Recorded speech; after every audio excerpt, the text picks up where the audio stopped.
एक गाड़ी आती है, एक गाड़ी आती है, लाल बैक लाइट्स लगती है। कोई तो उतरता है और उस बंगले में घुस जाता है। कोई तो उतरता है, उस बंगलों में घुस जाता है, लाइट जलती है।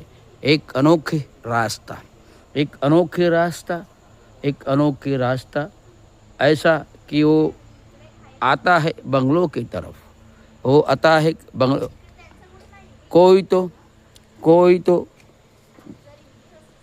कोई तो अचानक गेट खुलवा देता है, कोई तो अचानक गेट खुलवा देता है, बंगले की तरफ बढ़ते रहता, बंगले की तरफ बढ़ते रहता है, बंगले की तरफ बढ़ते रहता है। सामने की बंगले में एक लाइट लगती है, लाइट जलती है और बंगले की तरफ आते हुए वो